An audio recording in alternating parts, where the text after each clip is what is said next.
मंगलमूर्ति सद्गुरु मिलवै सर्वाधार मंगलमय मंगल करनो विन बहु बारंबार। श्रद्धेय महानुभाव,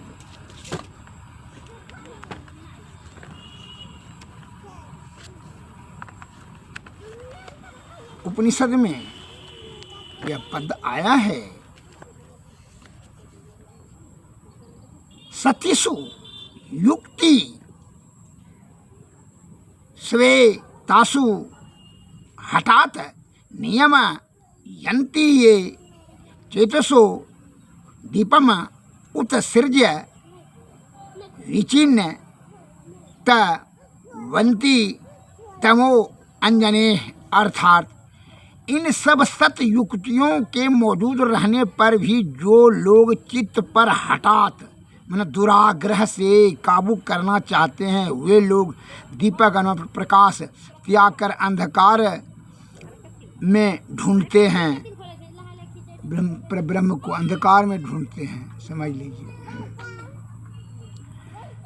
दूसरा पॉइंट में आता है विमूढ़ा कुर्तुम मूढ़ धूक्ता ये हठात चेतसो जयम ते निविघ्नन्ति नागेन्द्रम उन मतम विशतंतु भी। अर्थात जो मूढ़ व्यक्ति गण हठात मन हट से दुराग्रह से चित्त जितने को उद्धत होते हैं, वे मदमस्त गजराज को कमल नाल के तंतु में बांधते हैं। अर्थात जैसे कमल नाल के तंतु में मदमस्त गजराज बांधा नहीं जा सकता है, वैसे ही हठात चित्त जीता नहीं जा सकता है।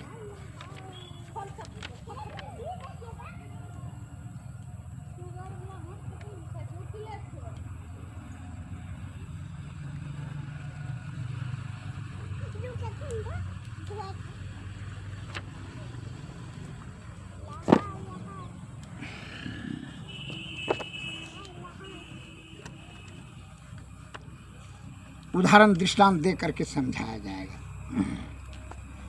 इस भाव उसका कह रहा है कि हार्ट से तब से जो तपस्या करते हैं श्वास रोक करके, या हार्ट से अगर यदि ईश्वर प्राप्त करना चाहते हैं तो वह गजराज मदमस्त हाथी को बांधने का काम करता है।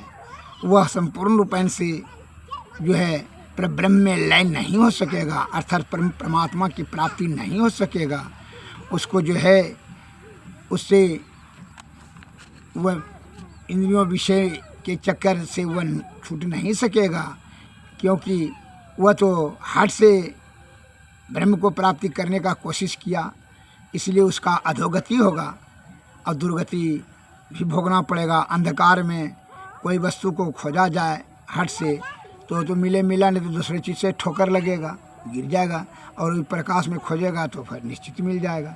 वही बात है, अंधकार में हट से मान लो प्रकाश का साधन नहीं किया और अंधकार कोठरी में घुस गए कि भाई जो है वस्तु लोटे खोजना है या कोई कुर्सी खोजना है या आपको थालिए खोजना है, चम्मच खोजना है, आप खोजने के लिए भीड़ रहे हैं, तो वह अंधकार कोठरी में कैसे मिला किसी से ठोकर लग करके आप गिर सकते हैं।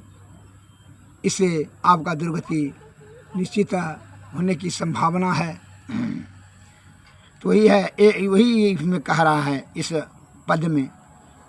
एक राजा श्वेत का उद्धार। एक बार प्रभु श्री रामचंद्र जी पुष्पक विमान से चलकर तपोवन के दर्शन करते हुए महर्षि अगस्त्य जी के यहाँ गए।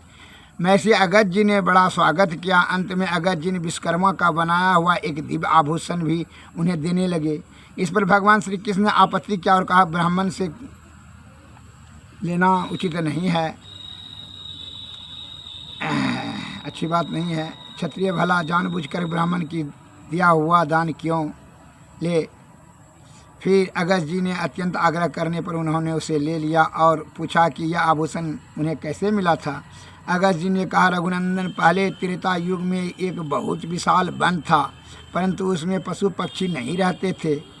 उस वन के मध्य में भाग में 4 कोस लंबी एक झील थी। वहाँ मैंने एक बड़े आश्चर्य की बात देखा। सरोवर के पास एक आश्रम था, किंतु उसमें न तो कोई तपस्वी था न कोई जीव जंतु। उस आश्रम में मैंने ग्रीष्म ऋतु की एक रात बिताई। सवेरे उठकर तालाब की ओर चला तो रास्ते में मुझे एक मुर्दा दिखा जिसका शरीर बड़ा हिष्ट-पुष्ट था। मालूम होता था कि किसी तरुण माने जवान पुरुष का लाश था। मैं खड़ा होकर उस लाश के संबंध में कुछ सोच ही रहा था कि आकाश से एक दिव्य विमान उतरता दिखाई दिया। क्षण भर में वह विमान सरोवर से निकट आ गया। मैंने देखा कि विमान से एक दिव्य मनुष्य उतरा और सरोवर में स्नान करके मुर्दे का मांस खाने लगा। भरपेट उस मोटे ताजे मुर्दे का मांस खाकर वह फिर सरोवर में उतरा और उसकी शोभा निहार करके फिर स्वर्ग की ओर जाने लगा। उस देव उपमम पुरुष को ऊपर जाते ही मैंने कहा, महाभाग तनिक ठहरो, मैं तुमसे एक बात पूछना चाहता हूँ। तुम कौन हो? देखने में तो तुम देवता हो के समान पड़ते हो, किंतु तुम्हारा भोजन तो बहुत घृणित है। या मुर्दा खाते हो? तुम ऐसा भोजन क्यों करते हो और कहाँ रहते हो?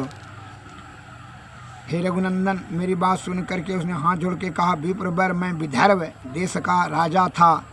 मेरा नाम श्वेत था। राज करते करते मुझे प्रबल वैराग हो गया और मरण पर्यंत जो तपस्या का निश्चय करके मैं यहाँ आ गया। 80,000 वर्षों तक कठोर तपस्या करके मैं ब्रह्मलोक को गया, किंतु वहाँ पहुँचने पर मुझे भूख और प्यास अधिक सताने लगी। मेरी इंद्रियाँ तिलमिला उठी। मैंने ब्रह्मा जी से पूछा, भगवान, यह लोक तो भूख और प्यास से रहित तो सुना गया है, परंतु मुझे भूख प्यास तो सता रहा है। पिंड यहाँ ही नहीं छोड़ती।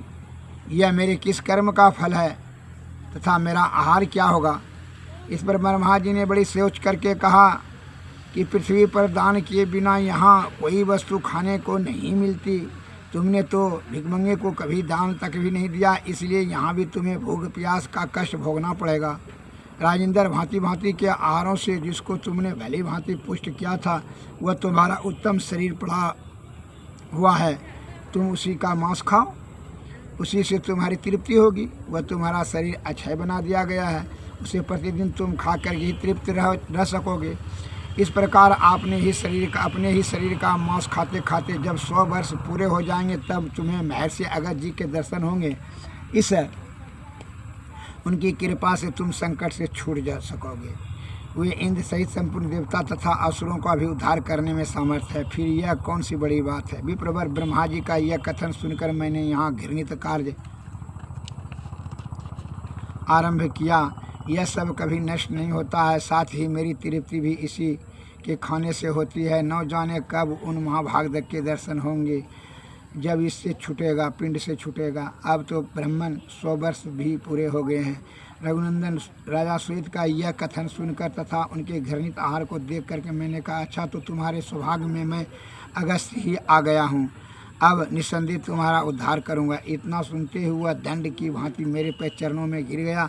मैंने उसे उठा करके गले लगा लिया। वहीं उसने अपने उद्धार के लिए इस दिव्य आभूषण को दान स्वरूप में मुझे दिया है। उसकी दुखद अवस्था और करुणावाणी सुनकर मैंने उसके उद्धार की दृष्टि से हुए दान ले लिया। लो, बस नहीं, मेरे इस आभूषण को लेते ही उसका मुर्दा शरीर अदृश्य हो गया। फिर राजा श्वेत बड़ी प्रसन्नता के साथ ब्रह्मलोक को चले गए। तदंतर और कुछ दिनों तक सत्संग करके भगवान वहाँ से अयोध्या लौट चले गए। श्री सद्गुरु महाराज की जय। अर्थात इसलिए सभी जो है हमारे गुरु महाराज बताते हैं, निदानुसंधान मेरी सुषुम्ना ध्यान परागति है।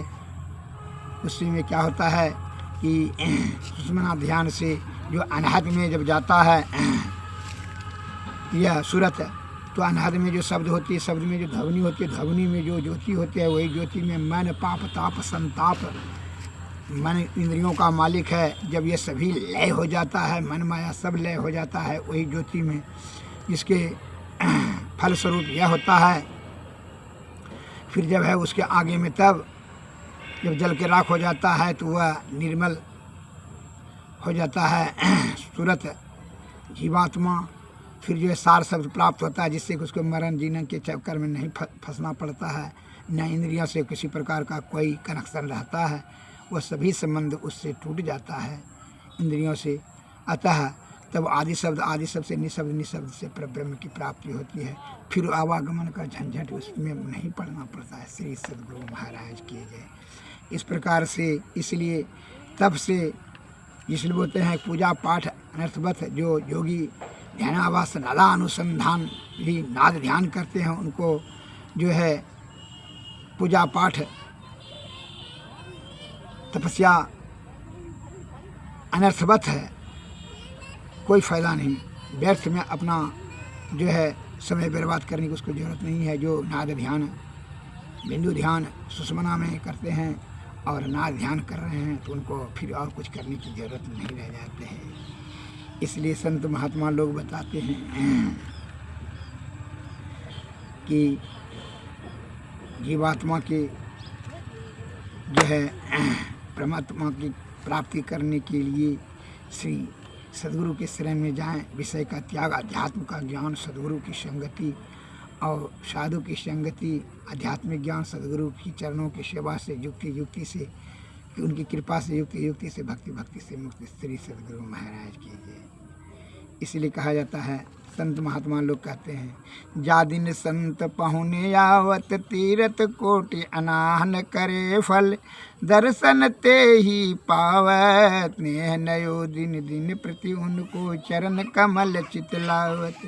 मन वच कर्म और नहीं जानत, सुमिरत ओ सुमिरत आवत, मिथ्यावाद उपाधि रहित हुए, विमल विमल जस गावत। बंधन कठिन कर्म जो पहले सो काट कहा वहावत, संगति रहे साधु की अनुदित भव दुख दुरी नशावत। सुरदास या जन्म मरण से सुरत परम गति पावत।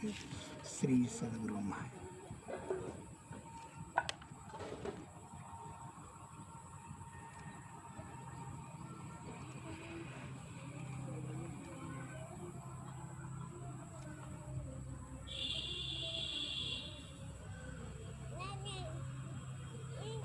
बिना गुरु की कृपा पाए नहीं जीवन उधार है, फंसी श्रुति आई यम फांसी, अयन सुधी अपनी नासी, भई भव सोग की वासी, कठिन जहाँ ते उधार है। गुरु निज भेद बतलाव, सूरत को राह दर्शावे, जीवित आप ही आवें, सूरत को आई तारा है। गुरु ही तू है, गुरु पितु है, गुरु ही जीव के मित्र, गुरु सम कोई नहीं दूजा, जो जीवों को उधारा है। गुरु की नित्य कर पूजा, जगत इन सब नहीं दूजा, मही को आन नहीं सूजा, फकत गुरु ही आधारा है। श्री सद्गुरु महाराज की जय। सद्गुरु नमस्कार। जय हिंद, जय भारत।